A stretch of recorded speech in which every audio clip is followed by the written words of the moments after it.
ह्या सगळ्या 1700 ब्रांचेस मधली एक ब्रांच डोंबिवलीची ब्रांच आहे, त्याची मी सध्या अध्यक्ष आहे. मग भारत विकास परिषद काम काय करते, तर त्याच्यात महत्वाचं असं की ज्या बॅकग्राऊंडवर भारत विकास परिषदेची स्थापना झाली ते म्हणजे 1962 चीनचं युद्ध. त्या युद्धात अनेक जखमी झाले, सैन्य हातपाय तुटले, आणि मग त्यांची सेवा करण्यासाठी एक टीम गेली तिकडे, ही जी राष्ट्रीय विचाराची टीम होती. आणि मग त्यांना सगळ्यांना तेव्हा लाकडीच शक्य होते, मग लाकडी हातपाय पुरवले की त्यांना निदान पायावर उभं राहता येईल, असं अशा पद्धतीची त्यांची सेवा केली. ते त्यातनं बरे झाले, काम संपलं. पण असं तात्पुरतं एखादी घटना घडते किंवा कुठेतरी कॅलॅमिटी येते आणि मग त्याच्यावर आपण करतो, हे न करता सातत्याने एखादा उपक्रम सुरू करता येईल का, एखादी संस्था सुरू करता येईल का, या पार्श्वभूमीवर 1963 साली भारत विकास परिषदेची स्थापना झाली. मग कुठलंही काम करायचं त्याला काही आपल्याला सूत्र लागतात, काही उद्दिष्ट लागतात. त्याप्रमाणे पंचसूत्री भारत विकास परिषदेची जी आहे ती संपर्क, सहयोग, संस्कार, सेवा आणि समर्पण. कारण आपला एकमेकांशी संपर्क झाला तर आपण हातात हात घालून सहयोगाने काही काम करू शकतो. आणि मग तर सहयोगाने काम करायचं असेल तर कुठल्या लोकांसाठी करायला पाहिजे, आपले बेनिफिशरीज कोण असतील याचाही आपल्याला विचार करायला लागतो. त्याप्रमाणे संस्कार आणि सेवा. मग संस्कारामध्ये आपण शाळांमधल्या विद्यार्थ्यांवर हे संस्कार करतो. कारण कसं आहे की आता घराघरातनं मिळणाऱ्या जे आजी पणजी आपल्याकडे असायच्या आणि मग आपल्याला घरातल्याच सगळ्या गोष्टी कळायच्या, अनेक जीवनावश्यक म्हणजे लाईफ स्किल्स ज्याला म्हणतो ते मिळायचे, तसे आता मिळणं बंद झालंय. कारण सिंगल फॅमिली, आता तर सिंगल पॅरेंट फॅमिली पर्यंत आपण आलेलो आहे, जे की चुकीचं आहे. त्याला आता रिव्हर्स बॅक कसं करता येईल ते बघू, तो वेगळा प्रश्न आहे. पण त्यामुळे या मुलांसाठी आपण भारत को जानो अशी क्विज कॉम्पिटिशन, आपल्याला जगाबद्दल खूप माहिती असते पण कदाचित आपल्या भारताबद्दलच आपल्याला माहिती नसते, त्यामुळे भारत को जानो ही क्विज कॉम्पिटिशन असते. आणि मग ती 2 आपण गटांमध्ये येतो, एक 6वी ते 8वीचा मुलांचा गट असतो आणि 8वी ते 12वीच्या मुलांचा असतो. आणि मग त्याच्यात भारताबद्दलची भारत को जानो अशी आमची पुस्तकं पण आहे जी आपण शाखांमध्ये देतो. आणि हे मॅन्डेटरी प्रोजेक्ट्स आहेत की प्रत्येक शाखेने भारत को जानो क्विज कॉम्पिटिशन, राष्ट्रीय समुदान स्पर्धा आणि गुरुवंदन छात्र अभिनंदन हे कार्यक्रम 3 प्रत्येक शाखेने केले पाहिजे. त्याचे काय जी उद्दिष्ट आहे ती अशी आहे की मुलांवर संस्कार करून एक संस्कारक्षम पुढचे आपले नागरिक तयार व्हावे, असा त्यामागचा उद्देश आहे. तर मग त्यातनं साधारण 60% त्याचे प्रश्न, मग 40% करंट इव्हेंट्स भारताबद्दलचे, आणि अशी ती कॉम्पिटिशन होते. मग ती ब्रांच लेवलवर होते, मग प्रांत लेवलवर होते, म्हणजे स्टेट लेवलवर होते, रिजन लेवलवर होते आणि मग नॅशनल लेवलवर होते. आणि असे डोंबिवलीतले अगदी नॅशनल लेवलपर्यंत पण 2-3 वर्ष आपल्या इथल्या शाळा गेलेल्या आहेत. तर हे सगळं आपण अनेक वर्ष करतोय. दुसरा जो आहे तो राष्ट्रीय समुदान स्पर्धा, त्याला चेतना के स्वर म्हणून एक पुस्तक आहे गाण्याचं, ज्याच्यात हिंदी आणि संस्कृत अशी दोन्ही गाणी आहेत. मी थोडासा 1-2 मिनिटं जास्त घेईन तुमचा, मॅडमला एकदाच खोकल्यानंतर मी मध्ये अजिबात काही बोलणार नाही. तर त्या ह्याच्यात त्या दोन्ही गाणी जी टीम म्हणेल, ज्या शाळांमधनच आपण घेतो, त्यात 8 गायक 3 वादक अशी 11 जणांची टीम असते. ती मुलंच असतात, स्टुडंट्सच असतात, आणि त्यांनी त्यातलं कुठलंही गाणं निवडायचं, आपली आपण चाल लावायची, म्हणजे शिक्षकांच्या मदतीने पण लावू शकतो, पण शिक्षक त्याच्यात गाणार किंवा वाजवणार नाही. आणि मग त्याच्यातनं जी दोन्ही गाणी म्हणून जी टीम पहिली आहे ती टीम पहिली. मग त्याचे बरेच जसे म्हटलं तर थोडे हार्ड रूल्स आहेत, किंवा वादक 3 आहे पण ते 5-6 किती वाद्य वाजवू शकतं, पण वादकांची संख्या ही 3च असली पाहिजे. किंवा एखादी गाणारी आहे ती वाजवता पण येत, चला मी एखादं वाद्य वाजवते, तर ती डिस्क्वालिफाय याच्यासाठी होऊ शकते की ती वादकांच्या याच्यात शिरली, ती गायक नाही, त्यामुळे गायकांनी फक्त गाणीच म्हणायची. वादकांची संख्या वाढली ना, 4 झाली. अशा प्रकारच्या आहेत. तर ह्याही अशाच स्तरावर होत्या. आणि तिसरा जो आहे गुरुवंदन छात्र अभिनंदन, हा आता पूर्वापारी आपल्याकडे गुरु परंपरा होती. आपण याच्यात याला जायचे, म्हणजे आपल्याला श्रीकृष्ण सांदीपनी पासूनच ते सगळं माहिती आहे की गुरुकुरी जायचं. तिथे केवळ आपलं शैक्षणिक म्हणजे अकॅडमिक एज्युकेशन ज्याला म्हणतो तेच नाही, तर सगळ्या प्रकारचं जीवन शिक्षण पण आपल्याला तिथे मिळत होतं. आणि तिथेच राहायचं असल्यामुळे अगदी घरातल्या प्रत्येक गोष्टी करण्यापासून ते सगळं जण मुलं मुली दोघंही शिकत होते. ती सगळी बंद झाली आणि मग आपल्याला त्यातनं अनेक अडचणी जाणवायला लागल्या. की निदान गुरुकुल पद्धती आपण तशी नाही आज सुरू करू शकत, पण त्या पद्धतीप्रमाणे आपण इथे शाळांमधूनच काही बदल घडवू शकतो का, असा विचार त्याच्या मागे आहे. आणि मग शाळांमधून आपण कार्यक्रम करतो. मग त्याच्यात एक सगळ्यात महत्वाचं आहे की आता सगळ्या प्रकारचे ऍडिक्शन्स खूप झाले आहेत. म्हणजे मला त्यातले 50% पण माहीत नसतील ते आहे. आणि आता एक नवीन व्यसन जे आहे, जे सगळ्यात वाईट आहे, पण गरजेचं पण आहे. पण मग त्याचा उपयोग किती कसा केला पाहिजे लक्षात आलं असेल तुम्हाला मी काय म्हणते. मोबाईल. तर ह्या सगळ्या रीतीने आपण कुठल्याही प्रकारचं ॲडिक्शनला बळी जाणार नाही अशी एक आपण तिथे प्रतिज्ञा पण देतो मुलांना. आणि मग गुरुचं महत्व कसं, किंवा आपण आता गुरुच्या पायावर डोकं ठेवून नमस्कार, आपण घरात पण वडिलांना आपले नमस्कार करतो. तर ते करताना त्यातनं एक स्टॅटिक एनर्जी जी येते आणि ज्यात तुम्हाला पॉझिटिव्ह एनर्जी मिळते, तुमचे ब्रेन सेल्स ऍक्टिव्हेट होतात. म्हणजे हे सगळं सायन्स आहे. पण जे आपण विसरलो किंवा करत नाही, तर ते केलं तर किती फायदे होऊ शकतात हे आणि विद्यार्थ्यांना जाणवतात आणि त्याप्रमाणे करतात. त्यामुळे आपण तिथे तो नमस्कार करून देतो. त्याबरोबर हे सांगतो की घरी म्हणजे पहिला गुरु आपली आई आहे. आई वडील आणि आपले शिक्षक या सगळ्यांचाच आपण अशा प्रकारे मान ठेवला पाहिजे. आणि मान म्हणजे केवळ ते मोठे आहेत म्हणून द्यायचं नाही, त्याचा मला जो फायदा आहे तो लक्षात घेऊन आपण तो मान नक्की देऊ शकतो. हे होतं. पुढचा जो विषय आहे सेवा, त्या सेवा अंतर्गत हे आता आपण जे इथे लेक्चर घेणार आहोत HPV व्हॅक्सिनच्या संदर्भात, तर त्याच्या याच्यात सेवेमध्ये आपण 3 प्रकारचे उपक्रम सातत्याने अनेक वर्ष करतो. म्हणजे अॅनिमिया मुक्त भारत, जसं आपल्याला 3 बुंद 1 बुंद आणि याचा झाला तो आता सक्सेसफुल झाला, इरेडिकेशन झालं, जवळ झालं, पण त्याला अनेक वर्ष लागली. तसं सुद्धा अॅनिमिया मुक्त भारत जर व्हायचं असेल आपल्याला वर्षानुवर्ष काम करायला लागणार. हेमोग्लोबिन कमी आणि मग हेमोग्लोबिन कमी म्हणून अनेक साऱ्या समस्या. त्यामुळे आपण अॅनिमिया मुक्त भारतचे हे सगळे कॅम्प्स शाळांमधून घेतो. सध्या मुलींसाठी घेतो आहे, कारण मुलींच्या जर एकदा व्यवस्थित झालं की मुलांकडे आपण वळू शकतो. तो एक घेतो. दुसरा जो आहे दिव्यांगांचा प्रकल्प आहे, की मॉड्युलर लिम्स म्हणूया, हात आणि पाय दोन्ही.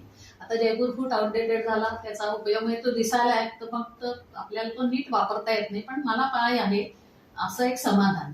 आता तो मान्यतांकडे 2-2, 3-3 जयपूर फूट पडलेले आहे, पण ते वापरत नाही. तर आपण आता गेल्या 2 वर्षापासून आर्टिफिशियल लिम्स देतो. आणि त्या पायाची किंमत ही साधारण बाजारात 55 ते 60 हजार आहे एका पायाची किंमत. आपली भारत विकास परिषदेचीच पुण्याला फॅक्टरी आहे आणि त्या फॅक्टरीचा आपण जो पाय तयार करतो तो साधारण त्याला 12 किंवा 13 हजारात पडतो. आणि आपण बेनिफिशरीला निःशुल्क देतो. 1ही रुपये आपण बेनिफिशरीकडून घेत नाही. दरवर्षी असे कॅम्प्स असतात. यावर्षीचा कॅम्प आता पहिला एक मेजरमेंटचा कॅम्प असतो. प्रत्येक बेनिफिशरीचं मेजरमेंट घेतलं जातं आणि मग त्याप्रमाणे 1 महिन्याभरात पाय तयार होऊन किंवा हात तयार होऊन ते येतात आणि फिटिंगचा कॅम्प असतो. आपला पहिला कॅम्प डोंबिवलीत 18 जानेवारीला आहे. आपण सगळे खूप देवाचे धन्यवाद मानूया, आभार मानूया की आपण अव्यंग आहोत. पण आपल्या माहितीतले कोणी असे असतील दिव्यांग, तर आपण नक्की त्यांच्यापर्यंत हा मेसेज पोहोचवावा. सरांकडे त्याचं मी पाठवणारच आहे.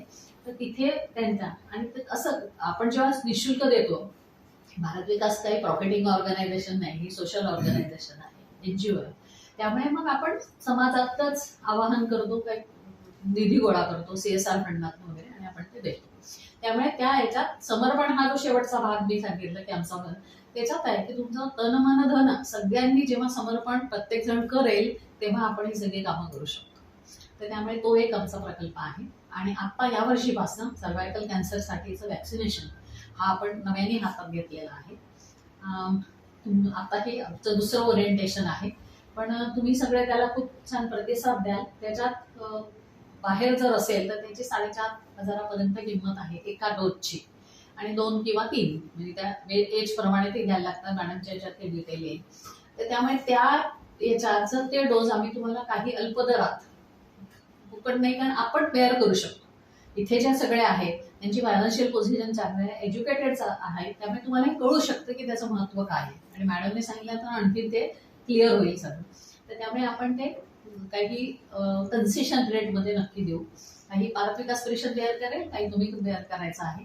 आता जेव्हा ठरेल किती क्वांटिटी वगैरे त्याच्यावर ते आपल्याला उपलब्ध होईल. तर हे त्यामुळे हा एक आहे. त्यामुळे तुम्ही सगळ्यांनी हे याच्या आहे आणि ह्याच्यासाठी भारत विकास परिषदेशी जोडून घेणं, याचं सदस्य होणं आणि जिथे जिथे आपल्याला मदत करता येईल. तर दिव्यांग कॅम्प आहे तर तिथे तुम्ही काही आपली तुम्ही मदत म्हणजे सहकार्य करण्यासाठी पण तुम्ही येऊ शकता. अशा सगळ्या याच्यात मग सगळ्यांचं सहकार्य असेल, कारण आता नवीन पिढी पुढे आली पाहिजे ना. माझ्यासारखी असेल आणखी 5-10 वर्ष काम करेल, पुढचं काय. त्यामुळे तुम्ही सगळ्यांनी तिथे यावं असं एक आवाहन करते. आणि भारत विकास परिषदेच्या पद्धतीने आपण सगळा समाजच कसा पुढे नेऊ याच्यासाठी आपण सगळेजण प्रयत्न करू. मॅडम करता.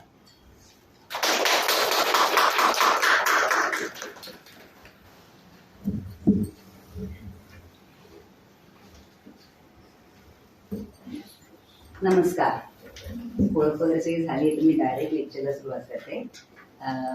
आज आपण सर्व्हायकल कॅन्सर अवेअरनेस असं मी नाव लिहिलेलं आहे. नॉट ओनली HPV व्हॅक्सिन संबंधी नाही, कारण हे सगळं चाललं आहे HPV व्हॅक्सिन कशासाठी तर सर्व्हायकल कॅन्सर प्रिव्हेन्शनसाठी. स्लाईड हे करायचं कुठे आहे? अच्छा टच इथून पुढे करू, इथून मागे कुठे करायचं? अच्छा तिकडून पुढे जाते. इथून नेक्स्ट स्लाइड. ओके ओके ठीक आहे. इथून मागच्या साईडला. इकडून मागे येते. ठीक आहे. तर त्याआधी सर्व्हायकल कॅन्सर म्हणजे काय आहे हे आपण समजून घेऊया. आता युटरस सर्व्हायकल कॅन्सर म्हणजे सगळ्यांना गर्भाशयाचा कॅन्सर असं जनरली वाटतं, तर ते तसं नाही. गर्भाशयाचे दोन भाग असतात, एक म्हणजे बॉडी आणि दुसरा म्हणजे सर्व्हिक्स. सर्व्हिक्स म्हणजे गर्भाशयाचं तोंड आणि बॉडी म्हणजे मुख्य पार्ट की जो बाळ बेअर करतो प्रेग्नन्सीमध्ये, बाळ युट्रसमध्ये असतो. आणि सर्व्हिक्स म्हणजे गर्भाशयाचं तोंड असतं, ते माउथ ऑफ द युट्रस.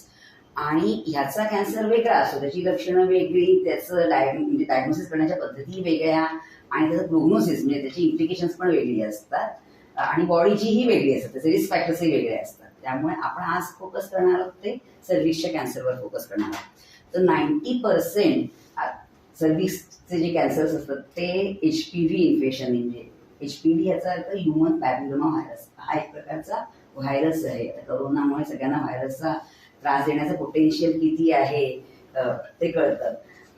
तुम्हाला रामरक्षा कोणी वाचता की नाही मला माहिती नाही. रामरक्षा पाठ आहे का कोणाला? त्यात एक श्लोक आहे, पाताल भूतल व्योम चारिणा शर्मचारिणा दृष्टुमी रक्षितम राम नामोही.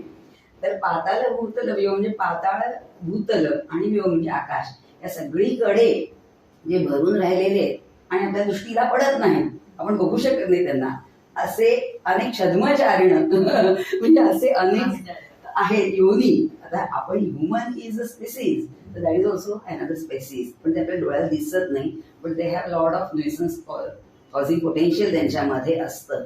त्यामुळे रामनामाच्या व्यतिरिक्त, रामनाम तर घ्यायचंच आहे आपल्याला, दॅट इज अल्टिमेट, पण त्याच्या व्यतिरिक्त पण आपल्याला काही गोष्टी करायच्या आहेत, कारण God helps them who help themselves असं आपण म्हणतो. त्यामुळे HPV इन्फेक्शन हे ह्युमन पॅपिलोमा व्हायरसनी होणार आहे. त्याचे अनेक स्ट्रेन्स आहेत. त्या काही स्ट्रेन्सनी साधी इन्फेक्शन होतात, त्यांना आपण वॉर्ड्स म्हणतो, आणि काही त्यातले स्ट्रेन्स असे आहेत की त्यांनी सर्व्हिक्सचा कॅन्सर होतो.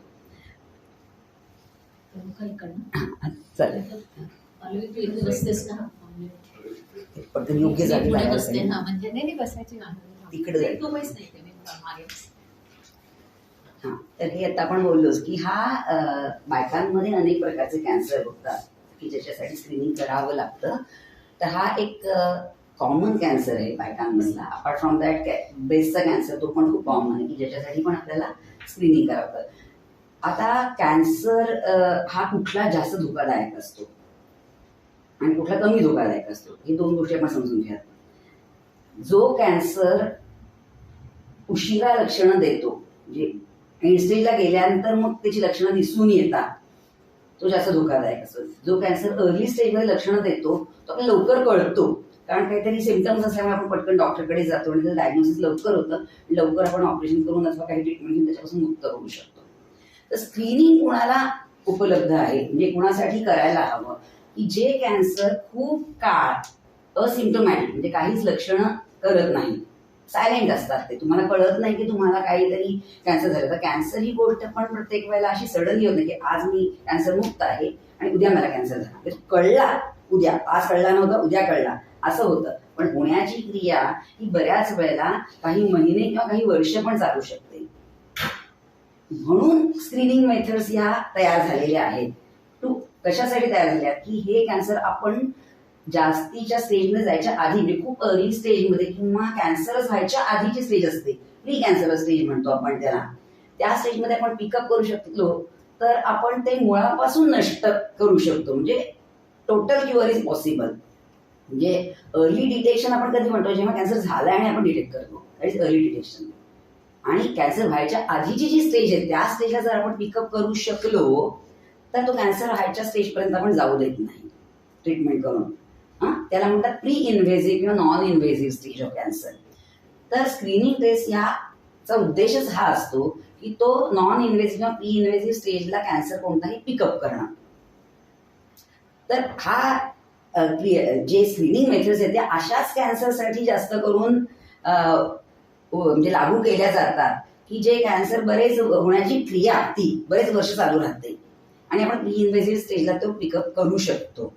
उदाहरणार्थ हा कॅन्सर सर्व्हिक्सचा आहे, ब्रेस्टचा आहे, ते आपण प्री इन्व्हेसिव्ह स्टेजला पिकअप करू शकतो रेग्युलर स्क्रीनिंगनी. आणि सेकंड क्रायटेरिया काय आहे की तो झाला की तो जास्त घातक असतो.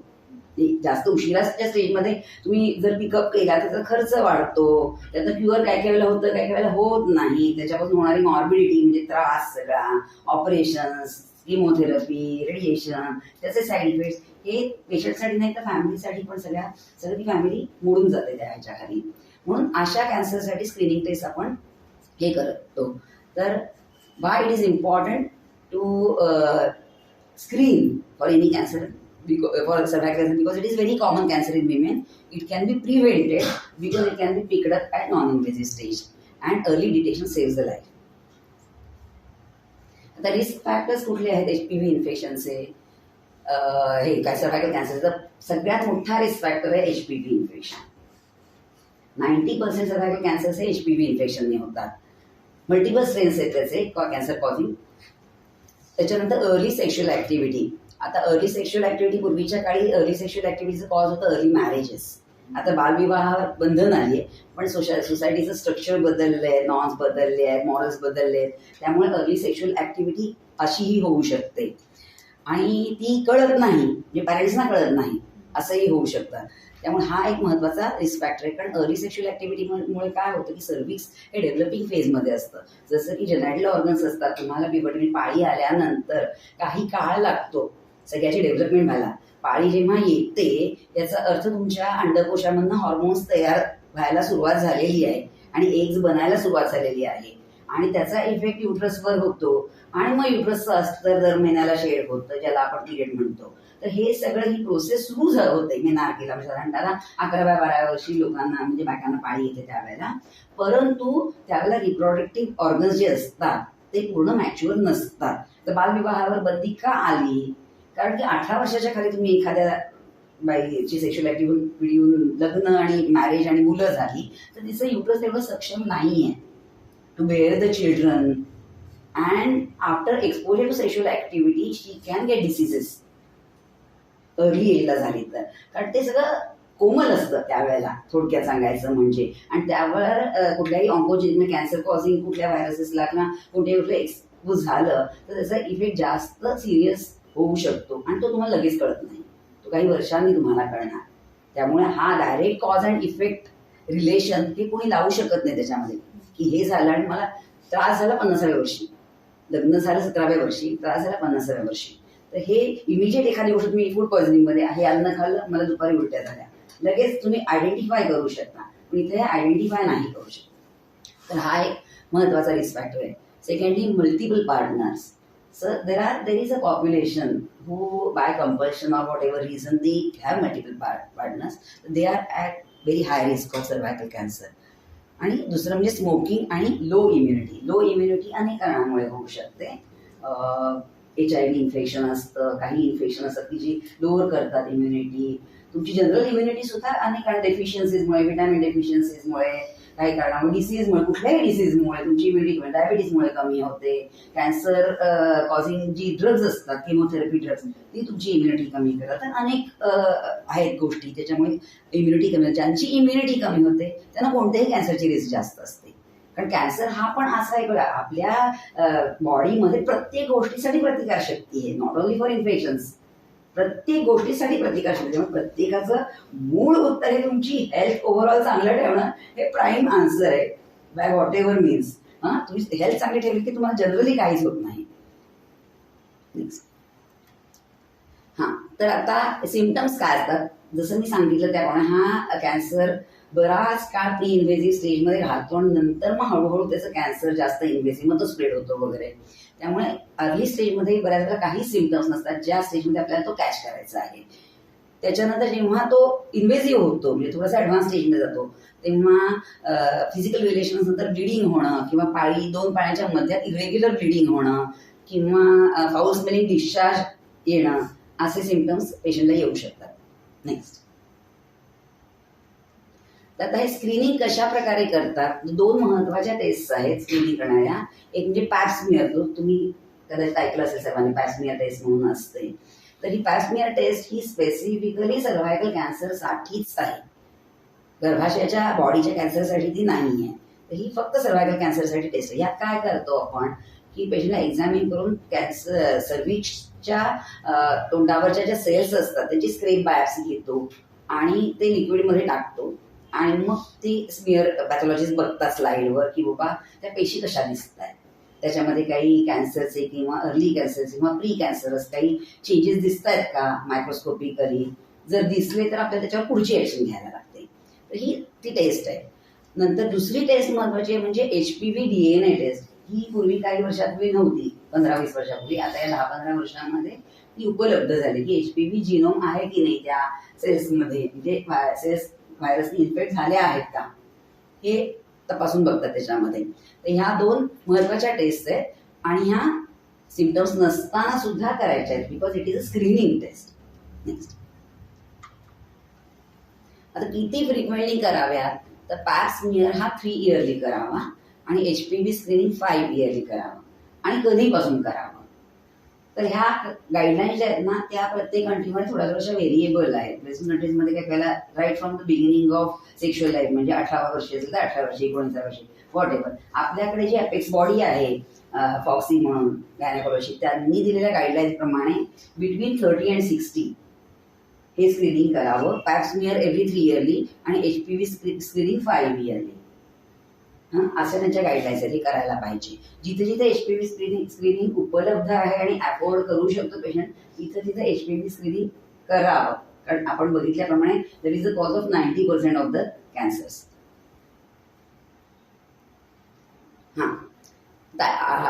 HPV व्हॅक्सिनकडे येऊयात. तर त्याचा फायदा काय आहे HPV व्हॅक्सिनचा? तर it prevents up to 90% of the cervical cancers. Then it is most effective before sexual activity. म्हणून ती जास्त करून रेकमेंड करतात की 15 वर्षाच्या आधी, बऱ्याच जणांची तोपर्यंत नसते सुरू झाली म्हणून त्याच्या आधी तरी तुम्हाला डोस पण कमी लागतो आणि मॅक्झिमम बेनिफिट मिळतो तुम्हाला त्याचा. सेकंडली मिथ्स त्याच्यावरती, it does not affect fertility. Fertility affect होते आणि काही पुढचे लॉंग टर्म तुमच्या सेक्शुअल ऍक्टिव्हिटीवर फर्टिलिटीवर काही दुष्परिणाम होत नाही. So it is very safe and well studied vaccine. So when at the age between 9 to 14 years, that is before 15 years, आपल्या अपेक्स बॉडीनी काही काही ठिकाणी 2 डोसेस सांगितले, पण आपल्या फॉक्सीनी आणि WHOनी पण single dose is enough before 15 years. Sometimes in high risk population किंवा जिथे तुम्हाला वाटतं की अर्ली सेक्शुअल ऍक्टिव्हिटी झालेली आहे तर तिथे तुम्ही 2 किंवा 3 डोसेस देऊ शकता. By and large single doses okay before 15 years. Next, and first dose is day 0 and second dose after 6 months. That is the schedule. हे 15 to 25 years मध्ये 2 डोसेस द्यावे लागतात आपल्याला. फर्स्ट डोस आणि त्याच्यानंतर दुसरा 6 महिन्यांनी द्यायचा आहे. Age about 25 3 doses are recommended. First, then second after 1 or 2 months and third after 6 months.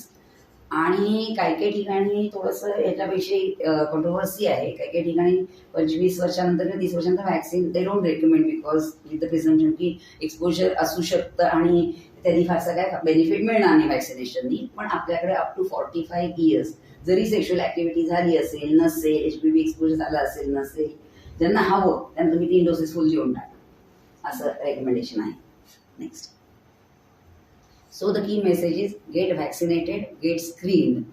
बऱ्याच जणांना असं वाटू शकतं मी आता व्हॅक्सिनेशन घेतलंय मग मी कशाला करू स्क्रीनिंग, काय गरज आहे, मला आता प्रोटेक्शन मिळालं, असं नाही आहे. व्हॅक्सिनेशन असलं तरी पण स्क्रीनिंग पण आवश्यक आहे. पण त्यांनी आपण डिटेक्ट करतो प्री इन्व्हेसिव्ह स्टेजला. आणि secondly 10% cancers are not caused by HPV, they can be because of other cause. आणि तर स्क्रीनिंग पण मॅन्डेटरी, असं नाही की व्हॅक्सिनेशन हा अल्टरनेटिव्ह आहे स्क्रीनिंगला. So it is a preventable cancer. So take charge of your health and get vaccinated whenever possible, at earliest the possible.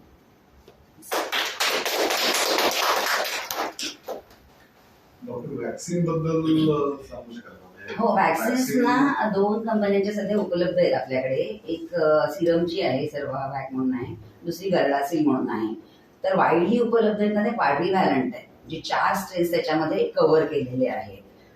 गर्डासिलची आता 9 व्हॅलंट म्हणजे 9 स्ट्रेन्स कव्हर केलेली पण उपलब्ध आहे, पण सगळीकडे तिची एवढी वाईड अवेलेबिलिटी नाही.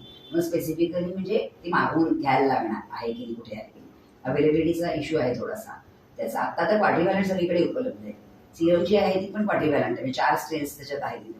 कॅन्सर कॉझिंग 4 स्ट्रेन्स आतापर्यंत आयडेंटिफाय झालेले 9 स्ट्रेन्स आहेत HPV व्हायरसचे, ऑन्कोजेनिक म्हणजे कॅन्सर कॉझिंग स्ट्रेन्स. परंतु यातली 4 स्ट्रेन्सची वॅक्सिन उपलब्ध आहे सध्या, वाईडली उपलब्ध आहे. पण मग ते जे 4 अवेलेबल आहेत तर तेच मोस्टली होतात असं कॉमनेस्ट आहे, कॉमन आहे, कॉमन. त्या केल्याच पाहिजे, 4चं केलं. 4चे तरी घ्या उपलब्ध जे आहे ते मोस्ट इम्पॉर्टंट.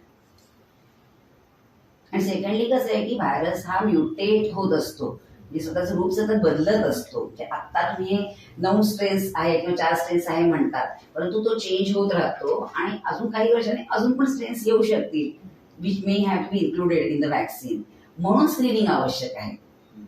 की सगळंच आपल्याला माहिती असं नाहीये, काही काही गोष्टी आहेत ज्या आपल्याला माहिती नाहीये ते व्हायरस सुद्धा करत असतील कदाचित, विचार आतापर्यंत आयडेंटिफाय नाही झालेली. म्हणून स्क्रीनिंग सुद्धा त्याच्याबरोबर व्हॅक्सिनेशन बरोबर करायला त्यांचे काही नंबर्स आहेत का कशाचे स्ट्रेन्सचे आहेत? हो आहेत ना, 16-18 हा कॉमन हे आहे.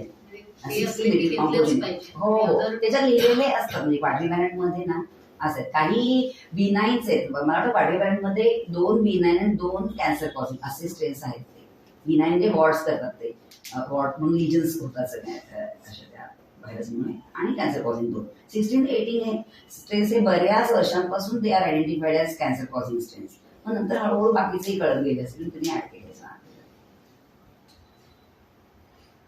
So my question is, before 18-year-old, cancer होने के chances हैं? सर्विक का? Yeah. व्हेरी लेस लाईकली. Okay. नाही ना, But इसके डोज कारण सेक्शुअल ऍक्टिव्हिटी झाल्यापासून तो कॅन्सरच्या स्टेजमध्ये जाईपर्यंत it is there period of years. मी जसं सांगितलं त्याप्रमाणे cancer does not happen immediately. First the cell change their appearance. These are called as pre invasive changes, जिसको बोलते हैं मेडिकल वर्ड से intra epithelial neoplasia. So it is not evident to the eyes, but if you see the cell under microscope, then you can see the changes in the scales. It has not reached to the cancer stage. When the changes become more profound, then those cells become abnormal. Then they don't obey your body's commands. Then they behave on their own. कॅन्सरचा हाच मतलब आहे ना की cells normal आपल्या बॉडीच्या सगळ्या कंट्रोल्सना न follow करता ते स्वतःच ऑटोनॉमसली वाढत असतात.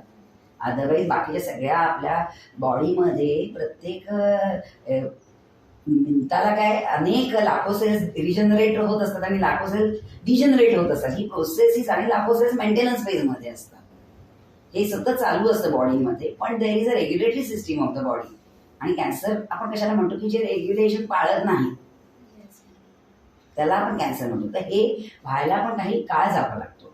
काही कॅन्सर्स असे आहेत की अर्ली एजला पण होतात, ते वेगळे. हा नाही. So madam, like in the whole PPT, from seeing the whole PPT and from the explanation that you gave, असं कळतं की sexual activity forms the core cause of cervical cancer. So Exactly. आपण असं बोलू शकतो का the women who were never exposed to the sexual activity त्यांना हा कॅन्सर होणारच नाही? करेक्ट, होणार नाही. हा कॅन्सर त्यांना होणार. व्हर्जिन्स असतील throughout life, unmarried and virgin, they will not have this cancer. So there is no point in them taking vaccines and no point in screening. असं लो इम्युनिटी पण कॉज आहे ना. लो इम्युनिटी कॉज आहे. आता for example if somebody is otherwise not at risk but has low immunity because of chemotherapy, suppose she is at high risk. Anaemia is general low immunity.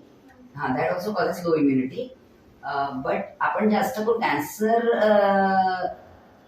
साठी low immunity कुणाला म्हणतो की cancer cells जेव्हा तयार होतात तेव्हा त्या बॉडीमधनं काढून टाकायची सिस्टीम जी असते ती आपल्या व्हाईट सेल्स करत असतात.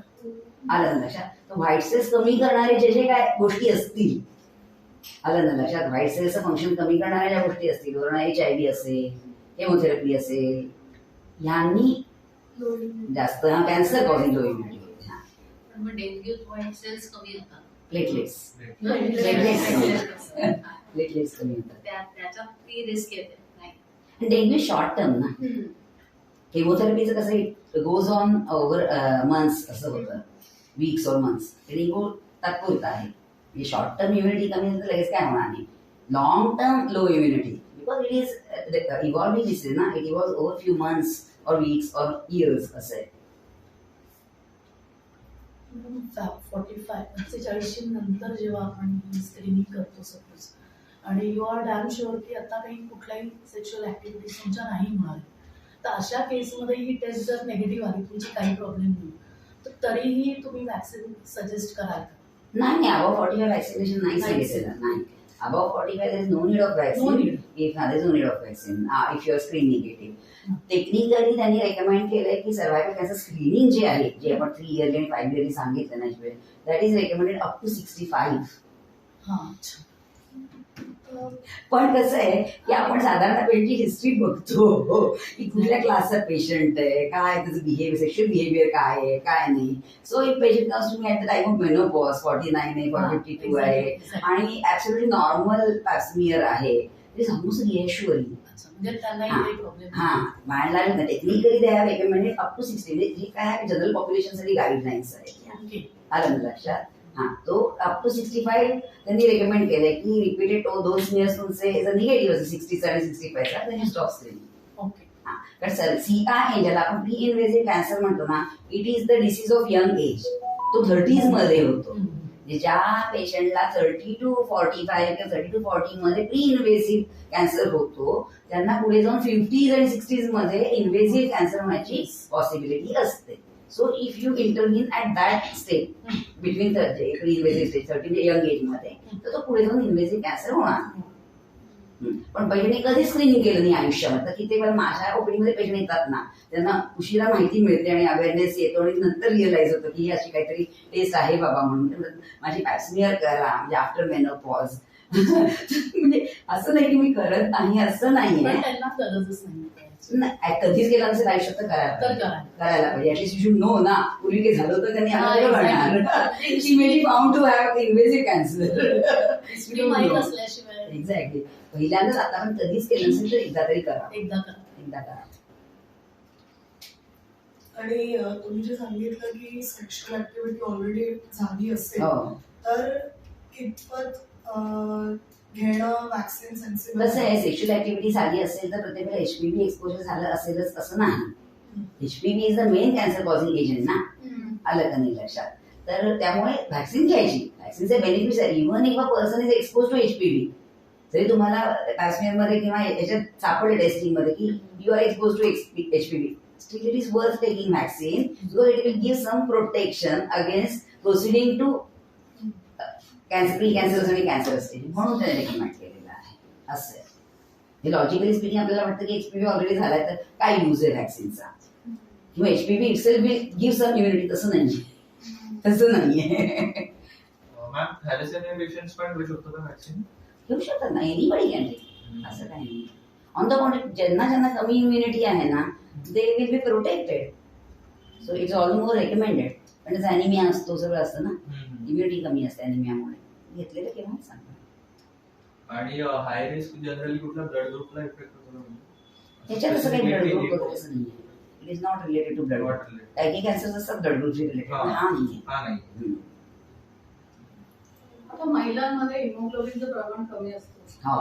तर त्याचं म्हणजे आता हे वॅक्सिन घेतल्यानंतर त्याचा साईड इफेक्ट होतील का काय? काहीच नाही. हिमोग्लोबिन वाढवणं हा इंडिपेंडंट गोष्ट करायला पाहिजे. पण त्याच्या मला अॅनिमिया म्हणून मी वॅक्सिन घेत नाही घालून असं नाही. Vaccine should be taken. On the body you need more. तुमची इम्युनिटी कमी आहे अॅनिमियामुळे, त्यामुळे तुम्हाला काही घ्यायला पाहिजे. आणि जेनेटिक असेल, जेनेटिक असेल त्यांची हिस्ट्री असेल कसली, म्हणजे कॅन्सरची. हा कॅन्सर जेनेटिक नाही. This cancer is almost sexually transmitted disease. You consider this as a sexually transmitted disease. हा जेनेटिक कॅन्सर नाही. ब्रेस्ट मध्ये असू शकतात, ब्रेस्टमध्ये थोडीशी फॅमिली हिस्ट्री असते की ज्यांच्या आईला आहे, अर्ली एजला ब्रेस्ट कॅन्सर झालाय, त्यांच्या म्हणजे मुलांनी आणि मुली दोघांनी वेगवेगळे कॅन्सर होऊ शकतात. फॅमिली कॅन्सर म्हणतात की त्याच्यामध्ये एक ब्राका जीन म्हणून असतो की त्यांनी टेस्टिंग करायला हवं. म्हणजे कोणी सांगितली हिस्ट्री पेशंटनी असं जातं फॅमिली हिस्ट्री, तर आम्ही त्यांना सांगतो की बाबा तुझ्या आईला ह्या एजला झालेलं आहे, त्यांचं झालं नाही टेस्टिंग, पण तू करून घे ब्राका टेस्टिंग, की तुला माहिती पडेल की आर यू ॲट रिस्क. जर ब्राका पॉझिटिव्ह आहे तर you are at high risk of getting breast cancer, आणि निगेटिव्ह असेल तर you are like any other general population. Genetic असल्यानंतर हे नाही दुसऱ्या याच्यात तर कुठल्या एज पासून त्यांनी आपली काळजी घेतली पाहिजे? ते ब्रेस्ट मध्ये येतं. ब्रेस्ट कॅन्सर हा मेनली फॅमिली कॅन्सर सिंड्रोम त्याच्यामध्ये असतो की समजा जर कुणाच्या आईला अर्ली एज याचा अर्थ in early 40s, late 30s आणि अर्ली 40s मध्ये जर ब्रेस्टचा कॅन्सर झाला तर that could be a genetically link cancer. तर त्याचे जीन्स आयडेंटिफाय केलेले आहेत, BRCA1 आणि BRCA2 म्हणून. ब्रेस्ट कॅन्सर 1 आणि ब्रेस्ट कॅन्सर 2 दोन त्याचे जीन्स आयडेंटिफाय झालेले आहेत, आणि त्यांच्या मुलींना ब्रेस्ट किंवा ओव्हरी, मुली बहिणी त्यांना ब्रेस्ट किंवा ओव्हरीचा रिस्क कॅन्सर होण्याची पॉसिबिलिटी थोडी जास्त असते. मग त्यांच्या मुलींनी किंवा बहिणींनी, सख्या बहिणींनी हे टेस्टिंग केलेलं बेटर असतं की त्यांना लवकर. मग त्यांना अर्ली, म्हणजे इतर बायकांना आपण जर 40च्या नंतर ब्रेस्ट कॅन्सर स्क्रीनिंग सांगितलं, त्यांना आपण 28व्या वर्षावर सांगतो स्क्रीनिंग, लवकर सांगतो. आणि जास्त फ्रिक्वेंट एव्हरी ॲन्युअली, किंवा नुसते मॅमोग्राफी सफिशियंट नाही, तुम्ही MRI करा ब्रेस्टचा, असं म्हणजे थोडंसं वेगळं अप्रोच घ्यायला लागतो. वॅक्सिनेशनचे जे हे काय म्हणतो पोस्टर्स वगैरे आहेत त्याच्यात जे आहेत, इव्हन पुरुषांना पण हे आहे वॅक्सिन. हो, कारण पुरुषांना पण हे होऊ शकतं, वॉर्ड्स होऊ शकतात ना, आणि वेगळ्या प्रकारचे कॅन्सर्स होऊ शकतात अलग अलग. जसं बायकांना गर्भाशयाचा कॅन्सर, पण पुरुषांच्या कॅन्सरचा कॅन्सर तो इट बिकम सिम्पटमॅटिक व्हेरी अर्ली, आणि तो एव्हिडंट लवकर होतो सिम्पटम्स त्याचे. हिडन पार्ट असल्यामुळे सिम्पटम्स लवकर येत नाही, कळत नाही पेशंटला. पण नाही, पुरुषांना पण आहे, पण तसं बायका जास्त सफरड आहे त्याच्यात पर्सेंटेज वाईज, त्यामुळे बायकांसाठी कंपल्सरी जास्त केलं. म्हणजे आता काय ती एक्सपेन्सिव्ह व्हॅक्सिन आहे, त्यामुळे ॲज अ नॅशनल प्रोग्राम ती सगळ्यांसाठी इंट्रोड्यूस करणं थोडं तेवढं कॉस्ट इफेक्टिव्ह नाही आहे. पण एखाद्याने ठरवलं की बाबा I am at high risk, if a male person has multiple sexual partners, तर he should ideally take this vaccine because he is at risk. Male फिमेलचा काही रेशो आहे का तसा? इन जनरल फिमेलमध्ये जास्त आहे रेशो, एक्झॅक्टली मला हे सांगता येणार नाही. हा, ऑल्सो तुम्ही म्हणाल की 2 का 3 डोसेस तसे आहेत. So is it like once in a lifetime, का काही काळानंतर परत ते घ्यावे? नाही, एकदा तुम्ही 2 डोसेस घेतले ना, then that's it. So once.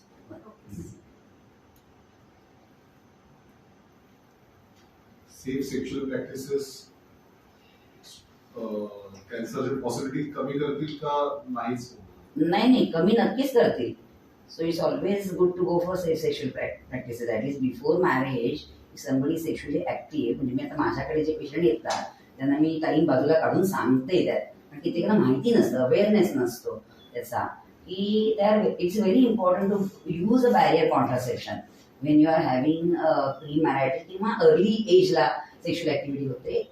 Very important, it will protect against not only cancer पण against all sexually transmitted infections, any sexually transmitted infection, she will be protected. Plus a pregnancy, that is very important. Irregular bleeding आणि पीसीओडीचा problem बऱ्याच मुलींना असतो, high risk मध्ये येतात. नाही, असा ह्याला काय हाय रिस्क नाही. पीसीओडी हॉर्मोनल इश्यू आहे, तो इरेग्युलर ब्लीडिंग. हा irregular bleeding is because of the cancer in between 2 periods, मधनं सतत स्पॉटिंग होणं. याचा अर्थ प्रत्येक मधनं irregular spotting is not because of cancer, it is one of the symptom of cancer of cervix. पण प्रत्येकाने घालून जायची पण गरज नाही, मला आता इरेग्युलर ब्लीडिंग मध्ये व्हायला लागलं म्हणजे मला कॅन्सरच असेल की, असं काय नसतं. तर many condition which cause irregular bleeding. So he menstrual bleeding पासून एकदम कम्प्लिटली वेगळी. हा, ते वेगळं आहे. तुम्ही म्हटलंच आहे त्याच्यात की फर्टिलिटीवर याचा काही परिणाम काहीच. पण एखाद्याचं इंटरव्हलच खूपच असं ऑड आहे की नाहीच, रेग्युलर अजिबातच नाही, तरी त्यांनाही काही हा प्रॉब्लेम होतो. रेग्युलर काय नाही, पिरियड सायकल कुठल्याही प्रकारे हा कारण शेवटी त्याला period कुठला cycle- प्रॉब्लेम नाही म्हणताय हा नाही काय काय किंवा हा irregular periods प्रॉब्लेम वाढण्याचा काही नाही, संबंधच नाही काय, काही संबंध संबंधच नाही. कारण अगेन फर्टिलिटी अँड युअर त्यांनी फर्टिलिटी इश्यूज होती, इरेग्युलर पिरियड्सचा अर्थ हेच बनत नाहीये तुमचे रेग्युलरली, त्याचा तर you may have fertility issues but not cancer, not cancer.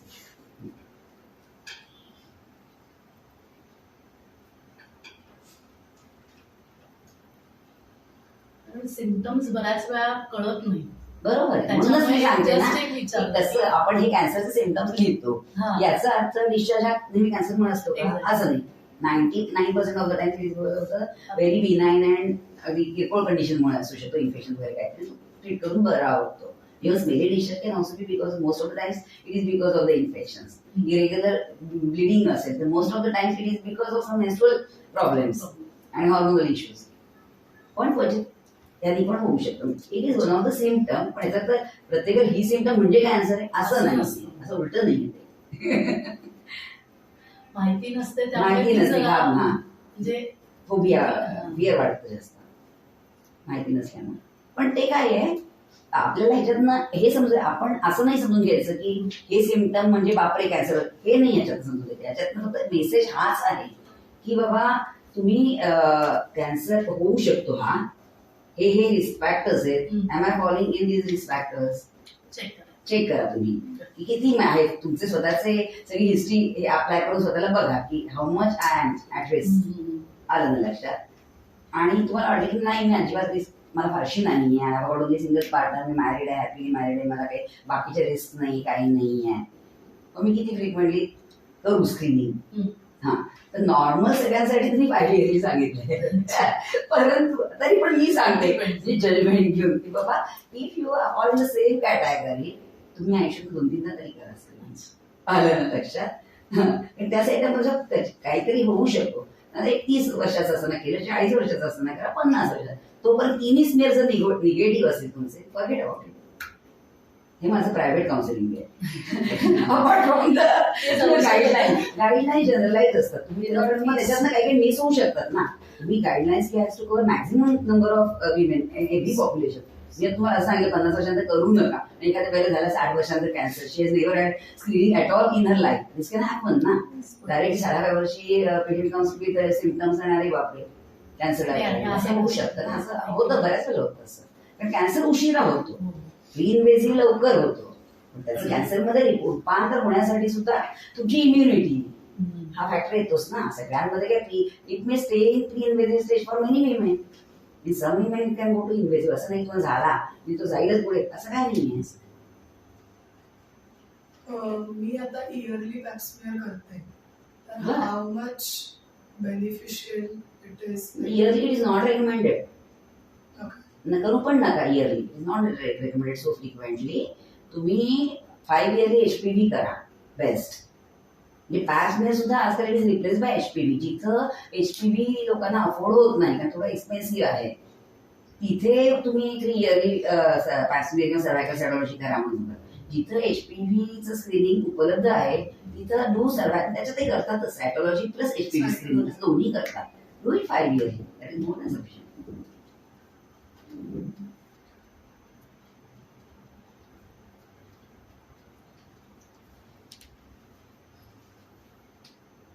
माझ्यावर कॅन्सर हिस्ट्री आहे आणि मी I am practising safe sexual practices किंवा माझा पार्टनर मल्टिपल पार्टनर्स माझ्याकडे नाही आहे. वुड यू ऍडवाइस की तरी पण मी HPV वॅक्सिन घ्यायला पाहिजे? HPV वॅक्सिन घ्यायला पाहिजे whether or no safe sexual practice असं त्यांनी रेकमेंड केलंय. Ideally everybody should take. हा ओनली व्हर्जिन्स आर एक्झाम्प्ट, बाकीच्या घ्यायला पाहिजे. Any sexually active person HPV vaccine is recommended असं त्यांचं रेकमेंडेशन आहे.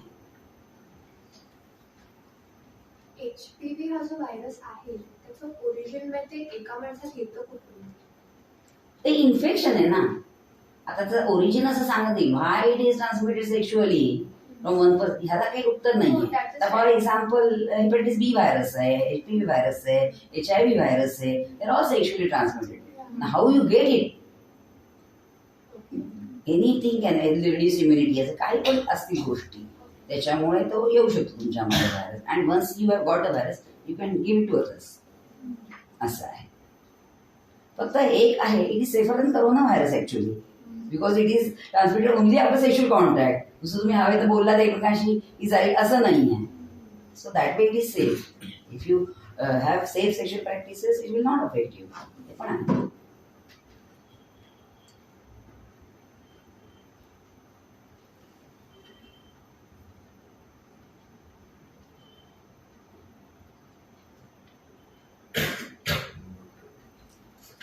Thank you.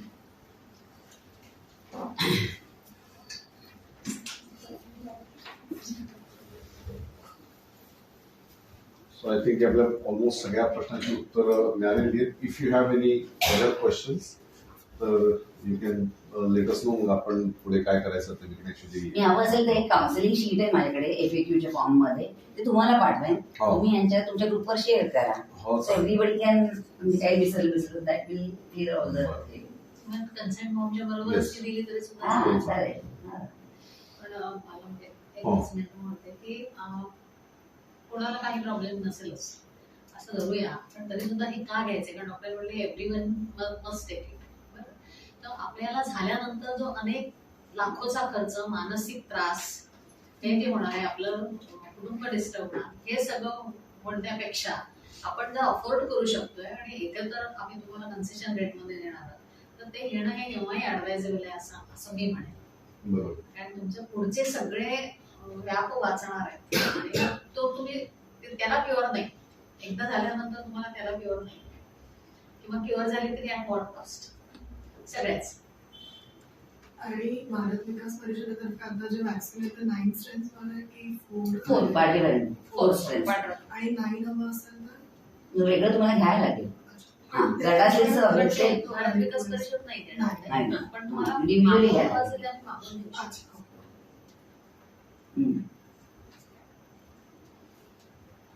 That will be at that rate.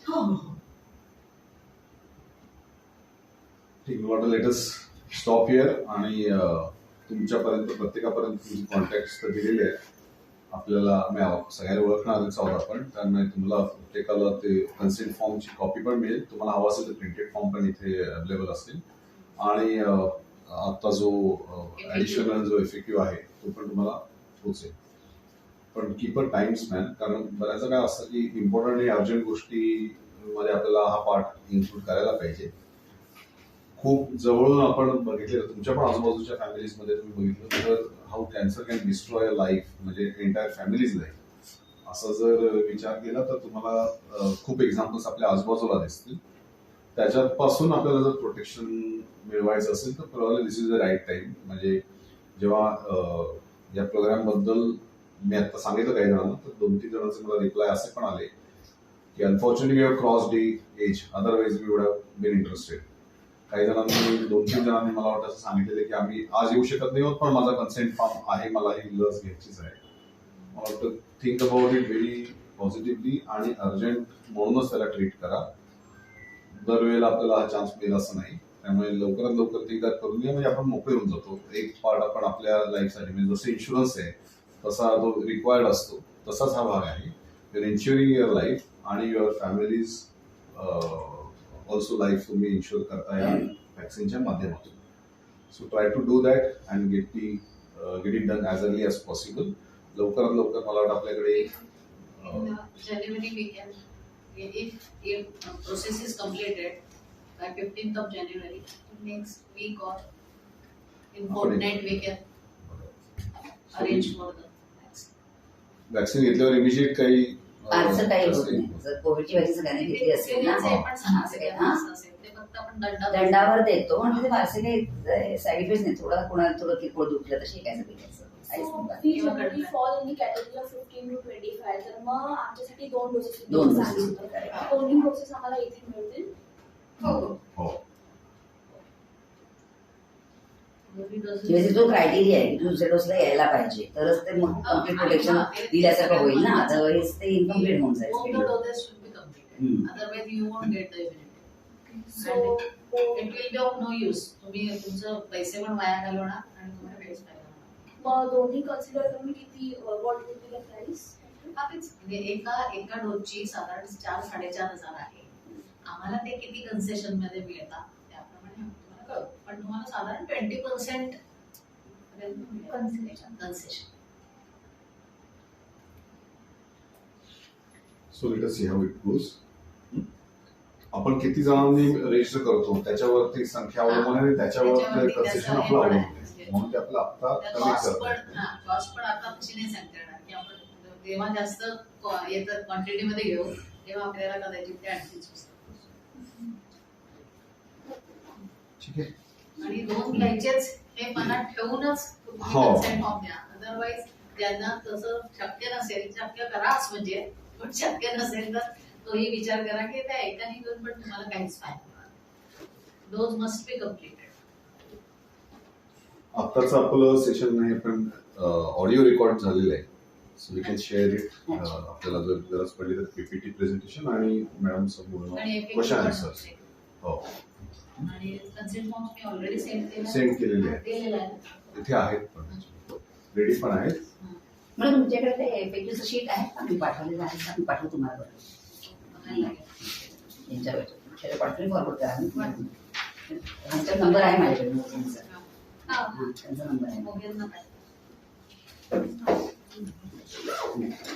आणि तुम्ही सगळे 70 इयर्स मला थँक्यू.